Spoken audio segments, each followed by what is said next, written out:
Manchmal bastelst du dir einen süßen Anime-Haarreif einfach zum Spaß und dann eskaliert das Projekt und du musst unbedingt das ganze Cosplay machen. So wie ich. Hi, ich bin Navatis, Cosplayerin und Hobbyschneiderin und heute cosplaye ich Rek, einen süßen kleinen Roboter und eine der Hauptfiguren in Made in Abyss. Das hier ist tatsächlich das erste Mal, dass ich einen männlichen Charakter cosplaye und irgendwie habe ich mir einen aussuchen müssen, der oben ohne rumrennt. Das ist ein Problem für später. Ich starte mit dem, wie ich es nenne, Umhangring. Ich denke, dass der am einfachsten wird, weil die Form so schön geometrisch ist. Im Grunde besteht der Umhang aus mehreren sehr flachen, abgeschnittenen Kegeln. Dann habe ich angefangen, mein erstes Teststück aus Papier zu bauen und hier kommt meine absolute Lieblingswebseite ins Spiel, Template Maker NL. Nicht gesponsert. Leider. Hier kannst du dir völlig kostenlos Schnittmuster, also Netze von geometrischen Körpern erstellen lassen. Und es ist super einfach. Du gibst hier einfach deine gewünschten Maße in die Maske ein und wenn es was Großes ist, musst du unten PDF-Tiles auswählen und dann bekommst du ein mehrseitiges PDF mit deiner fertigen Form, mit deinem fertigen Netz, fertig zum Ausdrucken und alles. So toll. Und ich verlinke euch die Webseite. Ich liebe sie. Für den Umhangring habe ich mir also 4 verschiedene Kegelschnittmuster berechnen lassen. Diese Aufnahme ist schon fast 2 Jahre alt. Krass, so lange brauche ich manchmal ein Cosplay fertig zu machen, beziehungsweise endlich mal das Video zu schneiden. Ups.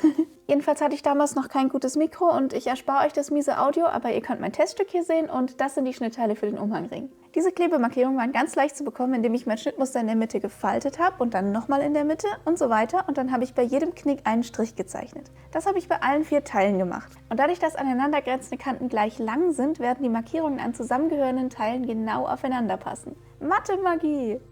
Irgendwie hatte ich angenommen, dass es schwierig sein würde, EVA-Form so zu schneiden, dass die Schnittkanten schön glatt werden. Aber das ist es überhaupt nicht, solange du dir 2 entscheidende Dinge merkst. Messer ständig schleifen und nicht absetzen. Wenn dein Messer absolut super scharf ist, geht es nämlich durch wie Butter. Sobald du etwas mehr Widerstand spürst beim Schneiden, sollst du dein Messer nachschärfen. Ich musste deswegen immer wieder neu ansetzen und das sieht man an der Schnittkante. Im Idealfall schneidest du jede Kante in einer einzigen Bewegung, ohne zu stoppen.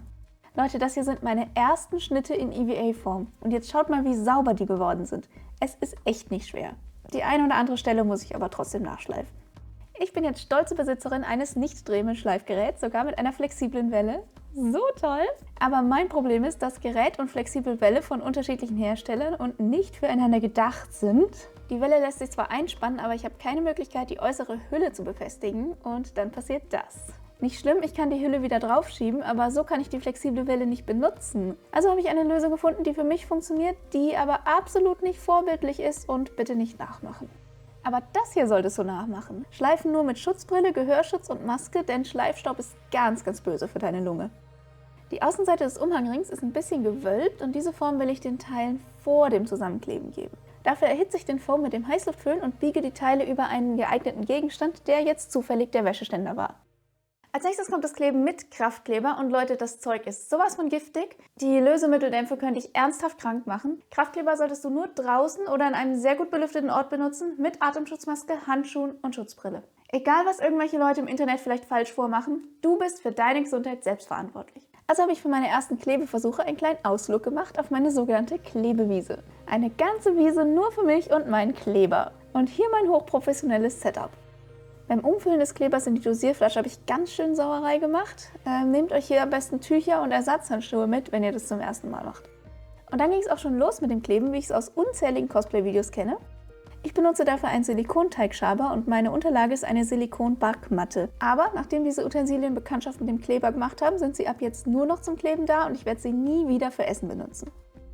Wenn sich der Kraftkleber nicht mehr klebrig anfühlt, kann ich die Teile fest zusammendrücken und sie halten sofort. Man kann den Foam dabei ein bisschen ziehen und hindrücken und so war es echt nicht schwer, die Klebemarkierung zu treffen.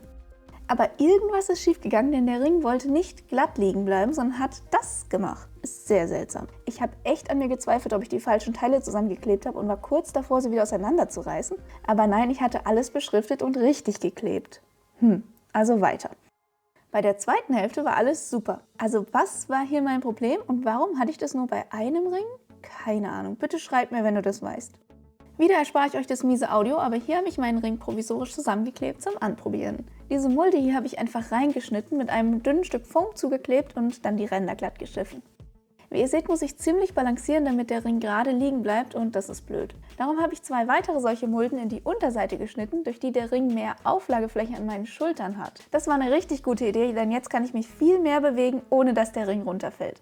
Er ist aber noch nicht stabil genug, um das Gewicht des Umhangs zu tragen. Darum habe ich mir im Baumarkt ein PVC-Rohr gekauft, das will ich mit Hitze biegen und dann innen reinkleben. Hier sind wir bei der nächsten gefährlichen Aktivität. Wenn du PVC heiß machst, gibt das richtig üble giftige Dämpfe ab. Schlimmer als der Kraftkleber. Also mach das unbedingt mit Atemschutzmaske und bei guter Belüftung. Pass auf deine Gesundheit auf. Ich habe herausgefunden, dass es bei engen Kurven leichter ist, das Rohr zu drehen, als es zu biegen. An manchen Stellen musste ich es auch noch abschleifen, damit der Deckel drauf passt. Es ist nicht schön geworden, aber das muss es auch nicht sein, denn es wird ja eh alles versteckt. Damit sind wir wieder zurück auf der Klebewiese. Damit ich den Ring vorsichtig Stück für Stück zusammenkleben kann, habe ich die Silikonmatte dazwischen gelegt und ziehe sie Stück für Stück raus. Jetzt fehlt nur noch dieses Teil, ich nenne es den Griff. Hier habe ich ein Stück super festen Ultra High Density Foam. 2 Schichten davon werden der Griff und die Kanten schleife ich noch rund. Der Griff soll sich bewegen können, darum forme ich für die Aufhängung ein Stück Wobbler um einen Holzstab herum. Beides habe ich schon teilweise schwarz bemalt, aber nur an den Stellen, wo ich später nicht mehr dran komme. Als nächstes habe ich vorsichtig eine genau passende Einkerbung in den Ring geschliffen und die Griffhalterung mit Kraftkleber festgeklebt. Damit ist der Umhangring soweit fertig. Bemalen zeige ich euch später. Er ist nicht perfekt geworden, aber ich bin trotzdem extrem stolz auf mein erstes Werk aus EVA Foam. Natürlich brauche ich auch einen Umhang und das sind meine Stoffe. Für die Bänder habe ich mir diese Streifen aus dem orangenen Leinenstoff zugeschnitten und in der Mitte Flisofix aufgebügelt. Das ist ein Klebeflies zum Applizieren und ich liebe es für Cosplay. Ich bügele die Nahtzugaben um und dank des Flisofix bleiben die so kleben. Hierfür zweckentfremde ich mein Hotfix-Gerät, weil das präziser ist als das Bügeleisen. Dann kann ich den orangen Streifen auf dem rosa Streifen fixieren und spare mir dank Flisofix das Stecken. Haha. Ich habe es vergessen zu filmen, aber die Streifen habe ich noch zusammengenäht, denn Flisofix alleine hält nicht gut genug. Und auch das habe ich nicht gefilmt, aber als nächstes habe ich die Rückseite des Streifens dran genäht und dann die Kante abgesteppt, damit der Streifen flach bleibt. Schon habe ich meine 2 Bänder.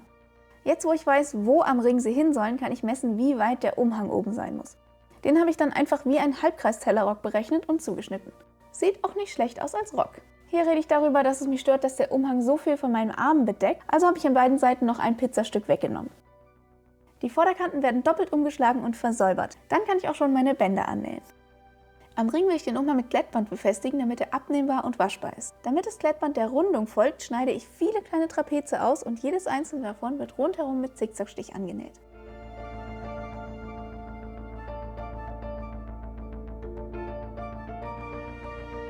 Das sieht super aus, nur die Rückseite ist noch hässlich. Aus den Resten des roten Leinenstoffs mache ich mir ein extra breites Schrägband, unter dem verstecke ich die Stoffkante und die ganzen Zickzackstiche. Die Kante nähe ich von Hand an, damit man von außen keine Naht sieht. So weit, so gut. Jetzt fehlt noch Weathering, denn Rex' Umhang ist ganz alt und kaputt. Zuerst will ich die Unterkante mit Acrylfarbe richtig schmutzig aussehen lassen. Ich male immer ein paar Streifen und Flecken und tränke den Stoff außenrum mit dreckigem Wasser. Wenn das getrocknet ist, schneide ich Löcher und Risse in die komplette Unterkante und versuche dabei, die so unregelmäßig wie möglich aussehen zu lassen. Was wirklich ewig gedauert hat, war die ganzen Kanten von Hand auszufransen.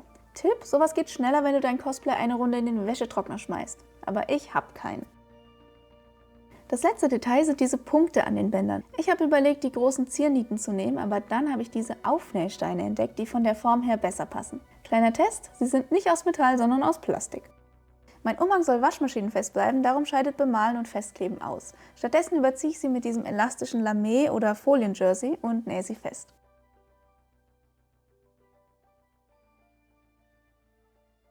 Jetzt braucht der Umhangring aber auch noch Klettband. Hier habe ich wieder das gleiche Problem, dass ich das Klettband in eine gebogene Form bringen muss. Damit Klettband dauerhaft auf Foam hält, sollte man alle Kanten mit Heißkleber versiegeln. Das sieht aber nicht nur hässlich aus, ich habe hier auch Bedenken, dass der Umhangring dadurch nicht gut halten wird. Seht ihr, wie die Klebelinien etwas höher sind als das Klettband? So wird der Klettverschluss weniger Auflagefläche haben. Aber ich habe eine bessere Idee. Das hier ist wasserlösliches Stickvlies, das gibt es in jedem Stoffladen. Für die Form der Rundung benutze ich nochmal mein Schnittteil vom Umhangring. Darauf nähe ich alle meine kleinen Klettbandstückchen mit Zickzackstich fest, genau wie beim Umhang. Wenn ich fertig bin, muss ich das nur unters Wasser halten und das Stickvlies löst sich restlos auf. Übrig bleibt nur das Klettband, das jetzt von alleine zusammenhält, weil alle Teile mit dem Zickzackstich verbunden sind. Hier ist ein kleiner Zeitsprung. Nachdem der Umhangring bemalt ist, kann ich mein gebogenes Klettband ganz einfach mit viel Heißkleber befestigen und fertig ist der Umhangring. Ein toller Nebeneffekt: Der Stoff hält sich irgendwie an meiner Kleidung fest und so kann ich mich ziemlich frei bewegen, ohne dass der Umhang runterfällt. Juhu! Rex Helm hat zum Glück auch eine relativ einfache geometrische Form. Mit Template Maker habe ich mir Schnittmuster für Halbkugeln in verschiedenen Größen ausgedruckt, um zu sehen, welche zum Umhangring passt. Rex Helm und Umhangring haben etwa den gleichen Durchmesser, aber Rex hat auch einen riesigen Kopf. Ich muss hier ein Mittelmaß finden, das an mir noch gut aussieht. Als nächstes habe ich die Helmunterkante mit Papier nachgebaut und fertig ist mein Schnittmuster. Die Teile schneide ich auch aus High Density Foam aus und versuche dabei so viel wie möglich von meinen Resten zu benutzen. Beim Kleben hatte ich dann große Probleme. Ja, Kraftkleber ist super stark, aber er wollte einfach nicht halten. Die Teile haben sich immer wieder auseinander gedrückt und die Nähte sind immer wieder aufgerissen. Auch die Klebenähte, die zumindest halten, sehen furchtbar hässlich aus. Nach einer halben Stunde Kampf habe ich frustriert aufgegeben und nochmal einige Tutorials geschaut. Tja, rückblickend logisch, aber ich habe vergessen, die Teile zuerst mit Hitze vorzubiegen, bevor ich versuche, sie zu kleben. Lasst uns das schnell nachholen. Jetzt hat sich der Helm so viel leichter kleben lassen, wobei schön ist anders. Schleifen hat es ein bisschen besser gemacht. Er ist immer noch schlecht geklebt, aber es sieht schon besser aus. Da ich der Stabilität meines Werks nicht traue, habe ich die Nähte von innen noch mit 2 mm Foam verstärkt. Ich weiß nicht, wie groß mein Kopfumfang mit Perücke sein wird, beziehungsweise ob er jedes Mal gleich sein wird. Darum habe ich eine verstellbare Helminnenkonstruktion mit Hilfe eines alten Fahrradhelms gebaut. Ich bin echt stolz auf meine Idee und habe dazu schon ein eigenes Tutorial gemacht. Nachteil: Die Methode eignet sich nur für weit sitzende Helme, denn der Fahrradhelm braucht recht viel Platz. Als nächstes brauche ich eine Lösung für dieses Halbkugelglas-Ding.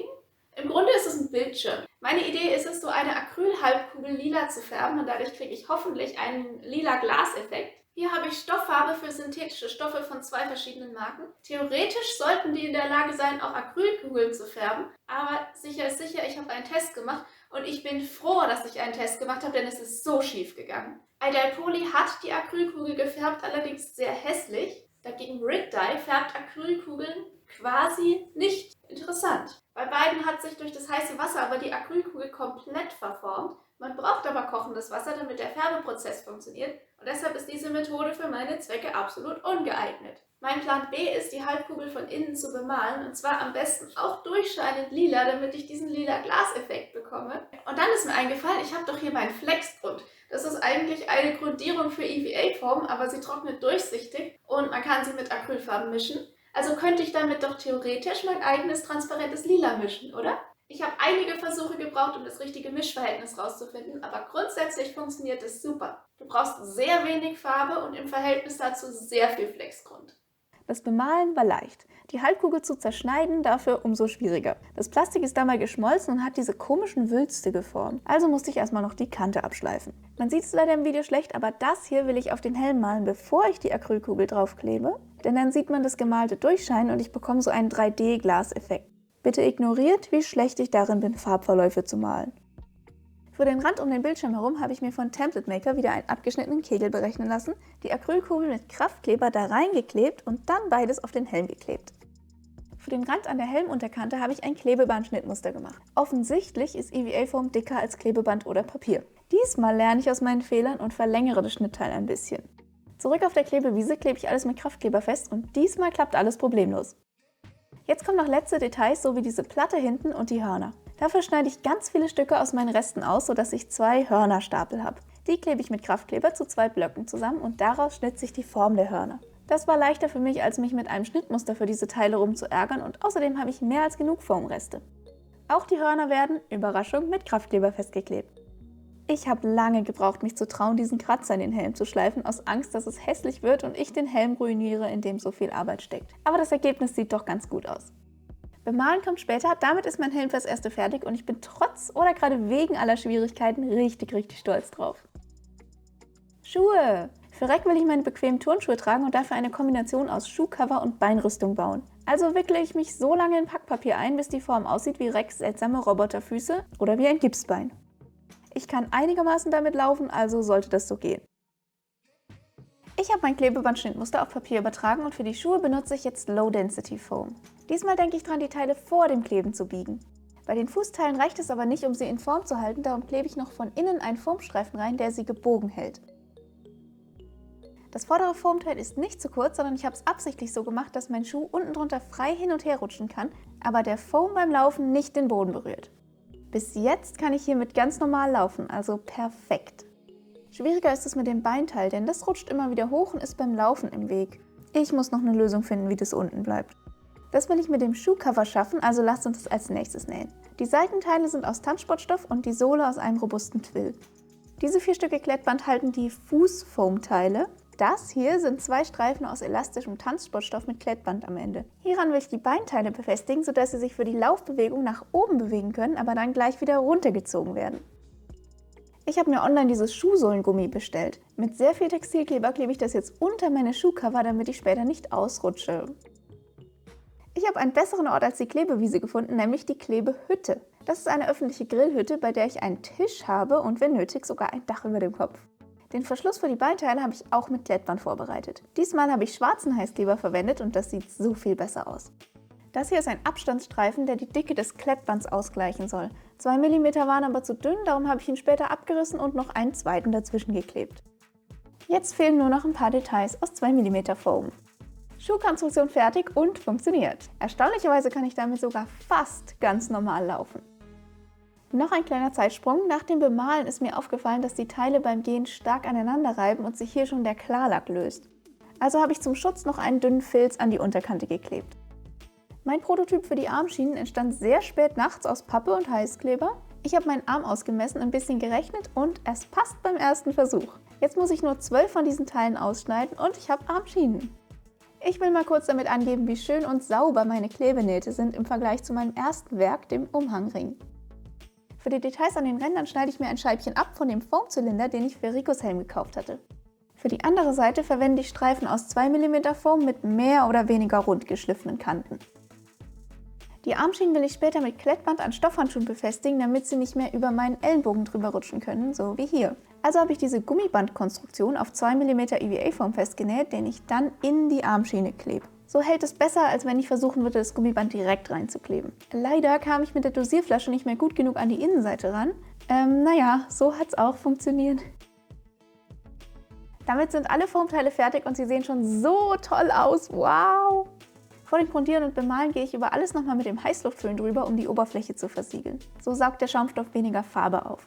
Hässliche Ritzen bei den Klebenähten fülle ich mit Acrylstrukturpaste auf. In den englischsprachigen Videos sieht man hier meistens das giftige Quickseal. Leute, kauft euch lieber Acrylstrukturpaste, das ist eine ungiftige Alternative und sie funktioniert genau gleich.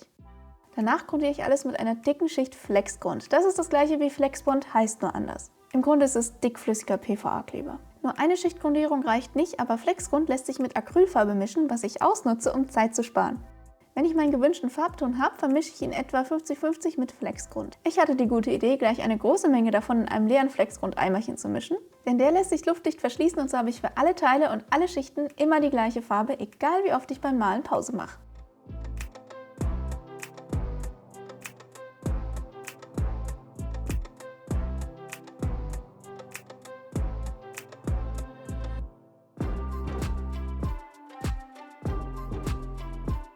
Nach 2 oder 3 Schichten Farbe, ich weiß nicht mehr genau, gehe ich überall mit einem feinen Schleifpapier drüber, in der Hoffnung, dass ich die Pinselstriche etwas wegschleifen kann. Es hat bestimmt was gebracht, aber man sieht immer noch Pinselstriche und für mich war jetzt rückblickendes Schleifen nicht den Aufwand wert. Schleifen nervt. Aber endlich sind die Teile bereit für die erste Schicht Klarlack. Da es heute regnet, mache ich das in der Grillhütte, denn dort habe ich gute Belüftung und ein Dach über dem Kopf. Denkt außerdem an eure Maske, denn Sprühfarbe ist auch giftig. Hier sieht man echt schön, wie der Lack die Flecken vom Schleifen verschwinden lässt und meinen Foamteilen wieder eine schöne gleichmäßige Oberfläche gibt.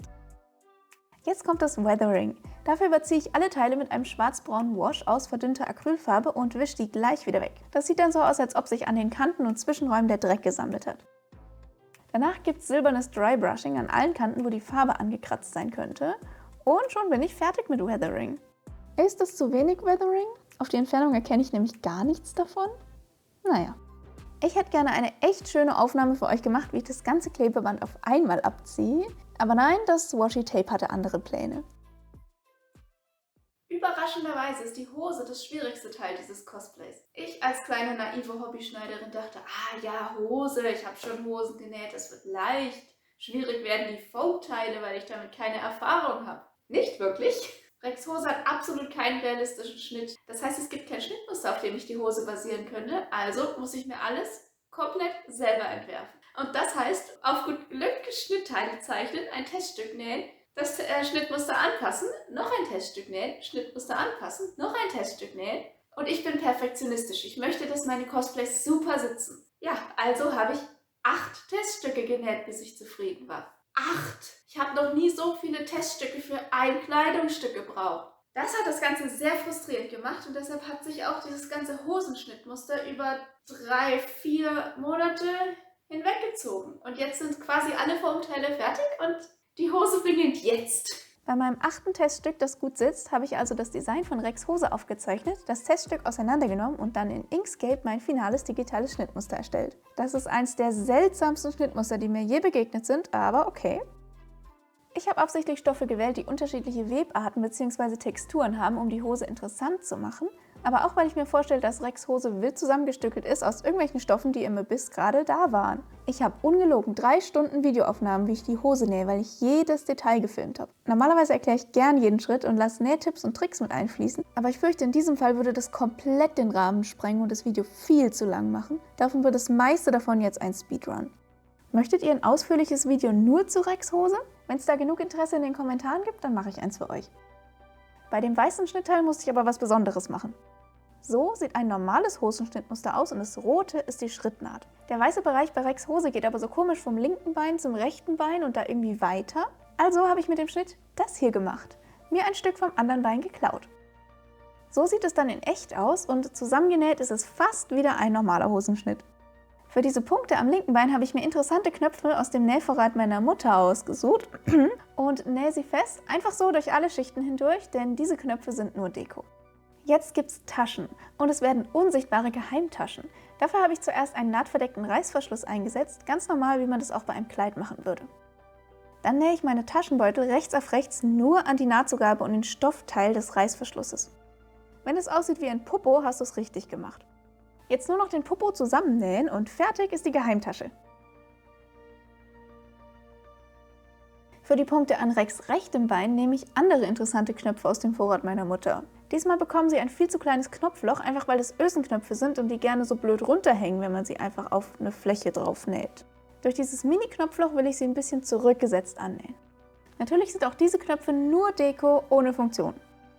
Springen wir zurück zum linken Bein. Dieses komische Schlaufending hat echt viel Stand, darum kommt da ein Stück Style-Will rein. Das ist nähbarer Schaumstoff und der ist auch waschmaschinenfest bei 30 Grad. Ich hab's getestet. Dann bekommen beide Beine noch einen elastischen Saum aus Bündchenstoff. Und jetzt kann ich die Hose zum ersten Mal anprobieren. Zum Schnittmuster für den Bund sage ich nur abgeschnittener Kegel von Template Maker und Untersteppnaht. In diesen 2 Hasenohren oder was das ist, steckt auch jeweils ein Stück Style-Will. Der Bund hat unten extra viel Nahtzugabe, denn die kann ich runterklappen, von außen absteppen und schon habe ich einen Tunnelzug für eine Kordel. Der Gürtel ist einfach ein langer Streifen Kunstleder. Ich habe mir jetzt ein neues Spielzeug gekauft, nämlich einen Obertransportfuß. Der schiebt den Stoff auch von oben weiter und so wird das Kunstleder ordentlich transportiert, statt am Nähfuß kleben zu bleiben. Alternativ kannst du bei Kunstleder aber auch Washi-Tape unter deinen Nähfuß kleben, um ihn rutschiger zu machen. Das funktioniert super, aber Obertransportfuß ist nochmal besser. Auch wenn Rec keine hat, ich brauche noch Gürtelschlaufen, damit der Gürtel hält. Und natürlich werden die farblich abgestimmt. Jetzt, wo ich die Breite und Position des Gürtels weiß, kann ich schnell noch dieses Sechseckdetail nähen, mit Ziernähten dekorieren und von Hand festnähen, damit man keine Naht sieht. Die Gürtelschnalle habe ich aus 2 mm Foam und Warbler modelliert und ich glaube, beim Grundieren habe ich einen Lifehack erfunden. Ich habe mir aus Klebeband so einen kleinen Griff gebaut, eigentlich nur zum Festhalten, aber mit 2 Wäscheklammern kann man das Teil zum Trocknen hinstellen. Wow! Noch bemalen und Klettband draufkleben, fertig ist der Gürtel und fertig ist auch der Hosen-Speedrun.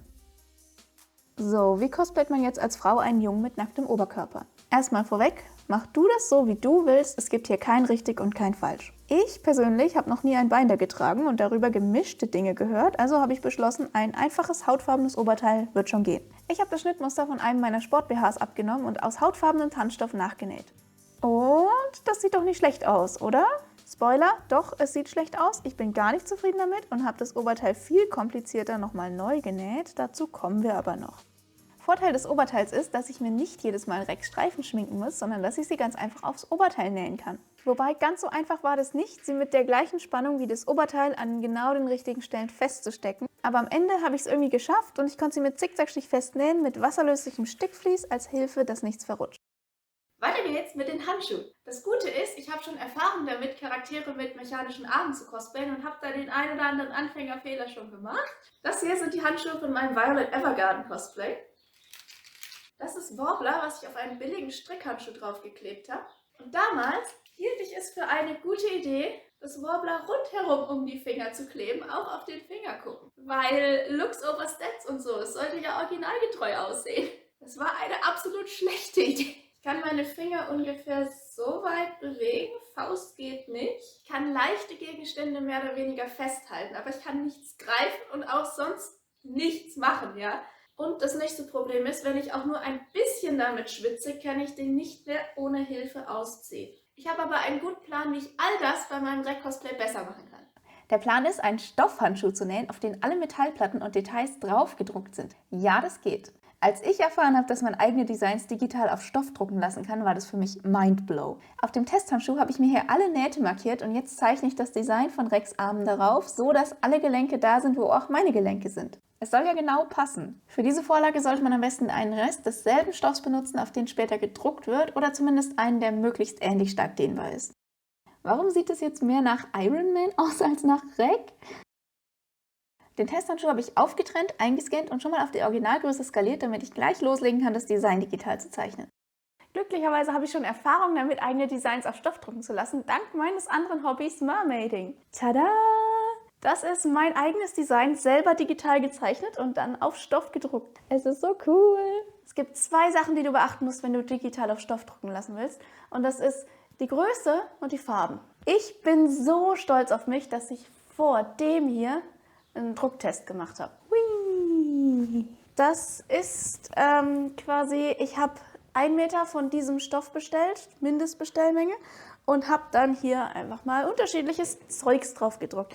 Wir haben hier einmal, ganz wichtig, Größenreferenz, ein 10x10 cm Kästchen, und da habe ich schon das erste festgestellt, dass dieser Druckanbieter oder dieser Drucker, wie auch immer, nicht exakt genauso groß druckt, wie man es einschickt. Und nicht nur das, sondern in der Höhe und der Breite ist es auch ein kleines bisschen verzogen. Also damit dein Schnittteil am Ende die Größe hat, die du haben möchtest, musst du es jetzt bei diesem speziellen Anbieter ein bisschen größer einschicken. Und zwar in Länge und Breite unterschiedlich weit verzerrt, und das kann man ausrechnen. Das ist nicht schlimm, aber das muss man wissen, deshalb testen wir. So, und dann hier ist mein wunderschöner Farbtest. Hier habe ich alle möglichen Farben, von denen ich dachte, dass ich sie vielleicht irgendwann mal brauchen kann. Ihr wisst bestimmt, dass Farben am Bildschirm immer anders sind als ausgedruckt. Aber selbst wenn du einen farbkalibrierten Bildschirm hast, weißt du nicht, wie farbtreu der Drucker von den Leuten ist. Ich bin so stolz auf mich. Ich war so schlau, ganz viele verschiedene Farben zu drucken und nicht nur die, die ich hier brauche.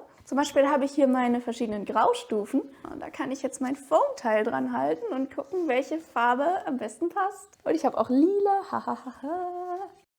Ich glaube, theoretisch könnte man das einen so coolen, realistischen Roboterhandschuh zeichnen. Aber ich würde jetzt nicht sagen, dass ich untalentiert im Zeichnen bin, aber ich bin definitiv voll aus der Übung. Ich glaube, wie cool der Handschuh am Ende aussieht, wird hauptsächlich von meinen Zeichenfähigkeiten abhängen. Ja, realistischen Metalllook werde ich, glaube ich, nicht hinkriegen, aber das werde ich auch gar nicht versuchen, denn ich habe das da. Das ist eine Roboter-Leggings, die ich mir mal gekauft habe, und ich finde sie sehr cool. Das wird so ein bisschen meine Vorlage, weil ich finde, von Weitem sehen die Metallteile voll realistisch aus, aber von Nahem sind es eigentlich hauptsächlich einfarbige Flächen mit so einem weißen Sprickelmuster oben drüber, was aussieht wie Weathering. Und also das wird mein Ziel, dieser Realismusgrad. Und wenn es von Weitem einigermaßen so gut aussieht wie das, dann bin ich zufrieden. Das erste, was ich zeichne, sind alle Umrisslinien, und wie ihr seht, male ich auch die komplette Nahtzugabe mit an. Wir wollen ja nicht, dass weiße Stellen an den Nähten durchblitzen. Wenn die Flächen gefärbt sind, geht es an die Schattierungen. Hier hat es mir übrigens sehr geholfen, mich an Fotos von Rüstungen zu orientieren. Denkt dran, Fotorealismus ist nicht mein Ziel, comichafte Schattierungen sind für meine Zwecke gut genug. Trotzdem war das nicht ganz einfach, denn ich musste mir die ganze Zeit vorstellen, wie dieses zweidimensionale Handschuhschnittteil später auf meinem dreidimensionalen Arm aussieht und von wo das Licht kommen wird. Ich musste auch aufpassen, dass bei meinen gezeichneten Highlights am Oberarm und an den Fingern das Licht auch optisch aus der gleichen Richtung kommt und so weiter. Dieses Oval am Ellbogengelenk ist super geworden, finde ich. Der Unterarm wird größtenteils verdeckt sein, aber ich hatte ja die Idee, ein Stahlseil-ähnliches Muster zu zeichnen, denn das ist schließlich unter Rex, Arm, Rüstung, Arm, was auch immer. Ich habe erst einen Ausschnitt des Musters gezeichnet und den dann ganz oft kopiert und aneinander gesetzt. Schließlich hieß es Stoff bestellen und geduldig warten. Mein bedruckter Stoff ist da. Oh, wow. Oh, das ist so cool. Und wie ihr seht, habe ich es doppelt ausgedruckt, drucken lassen, für alle Fälle. Ich meine, ich weiß nicht, ob ihr jemals schon mal Stoff habt bedrucken lassen, aber das ist einfach so cool. Das habe ich gezeichnet und jetzt ist es auf dem Stoff. Wow! Es war ein bisschen nervenaufreibend, diesen schönen Stoff zu zerschneiden. Habe ich schon erwähnt, wie gut die Handschuhe jetzt schon aussehen? Wow, ich bin so begeistert. Vor dem Zusammennähen befestige ich noch ein kleines Stück Klettband an der Handgelenkinnenseite, das die Armschienen halten soll. Das Nähen selbst war nicht anders als bei anderem Stretchstoff, nur dass ich alles extra sorgfältig gesteckt habe, damit die Linien genau aufeinandertreffen. Schaut mal, wie perfekt das geworden ist. An der Oberkante befestige ich noch ein Stück Anti-Rutsch-Gummiband. Und dieses kleine Papierstück verhindert, dass mein Nähfuß am Silikonstreifen haftet. Das Gummiband falte ich dann nach innen und nähe die Unterkante unsichtbar von Hand fest. So wird man von außen nicht sehen, dass das Gummiband da ist. Oh Leute, das ist so cool. Also die Nähte passen richtig gut aufeinander. Die Linien sind halt echt genau da, wo meine Gelenke auch sind. So krass. Auch das Ellenbogengelenk ist da, wo wirklich mein Gelenk ist. Das ist so cool. Wow, und guck mal, von Weitem, das Design sieht von Weitem so echt wie Metall aus. Und das ist, oh, ich bin so stolz, dass ich das so gut hingekriegt habe. Wow. Okay, hier ist mein Foam-Teil. Müssen wir auch mal damit ausprobieren. So, okay. Tada! Ich habe jetzt hier natürlich ein bisschen von diesem Gitternetz-Drahtmuster, keine Ahnung. Aber wie gesagt, das ließ sich nicht verhindern, sonst könnte ich meinen Arm nicht so weit bewegen. Oh ja, morgen nähe ich dann noch den zweiten Handschuh zusammen. Oh Gott, ich freue mich schon so drauf, wie das mit beiden Handschuhen aussieht. Mein Cosplay ist fertig. Einiges daran ist super geworden. Anderes ist so schlecht geworden, dass ich es überarbeitet habe. Deshalb gibt es heute 2 Reveals für euch und der erste kommt jetzt.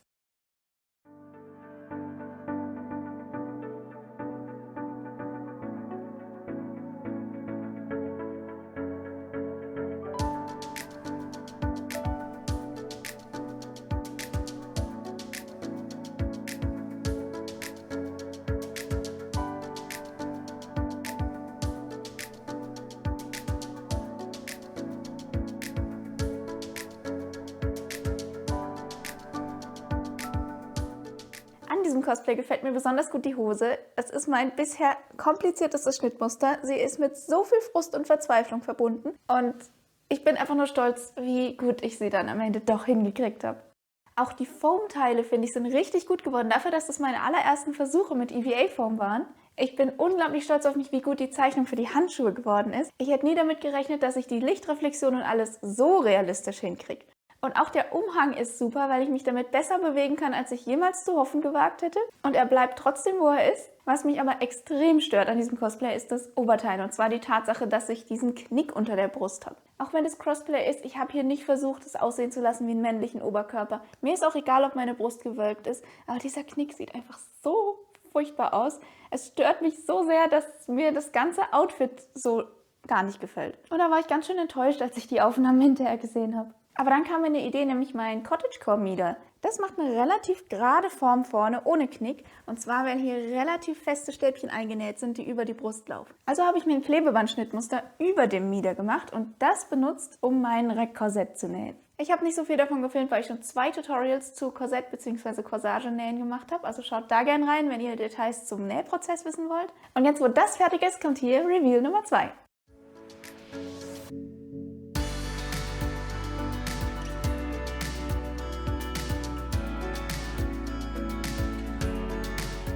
Ich bin so froh, dass ich das Oberteil neu genäht habe. Es sieht einfach um Welten besser aus. Es ist kein Vergleich zu vorher und das ganze Cosplay gefällt mir so viel besser. Ich hoffe, ich komme dieses Jahr dazu, Reck auch mal auf einer Con zu tragen. Das Cosplay ist tatsächlich relativ convention-sicher. Das einzig Schwierige sind die Schuhe. Ich kann ziemlich normal damit laufen und die sind an sich auch bequem. Ich kann damit auf Stühlen sitzen, ich kann Treppen steigen, mehr oder weniger. Ein bisschen hüpfen geht auch, aber in die Hocke gehen kann ich gar nicht. Und auf dem Boden sitzen ist auch schwer. Und besonders schwer ist danach wieder aufzustehen. Okay, jedenfalls eine Sache, die ich auch noch verbessern will, ist das Klettband an den Armschienen und den Handschuhen. Die raue Seite des Klettbands zerstört mir beim An- und Ausziehen nach und nach meinen Handschuh, besonders die Handfläche und an den Fingerspitzen. Mein Workaround ist jetzt, ein Lineal zu benutzen, um die Handschuhe an- und auszuziehen und damit die raue Seite des Klettbands abzudecken. Langfristig will ich das Klettband aber ersetzen durch entweder Magnete oder Druckknöpfe. Schauen wir mal. Bei der Gelegenheit möchte ich euch noch jemanden vorstellen, der sich schon hier die ganze Zeit hinter der Glasscheibe rumdrückt. Das ist mein kleiner Bantu, unser alter Familienkater, der ganz lang bei meiner Mama gewohnt hat, aber dann musste sie umziehen und durfte ihn nicht mitnehmen. Jetzt lebt er bei mir. Der ist so ein lieber und süßer kleiner Kerl. Und ich freue mich ganz doll, denn jetzt habe ich jemanden, der mir beim Nähen helfen kann oder auch mich beim Nähen nerven kann, je nach Tagesform. Freut euch auf ab und zu Katzen-Content in meinen kommenden Videos und bis dahin schaut euch doch zum Beispiel noch mein Rico-Video an. Bis gleich!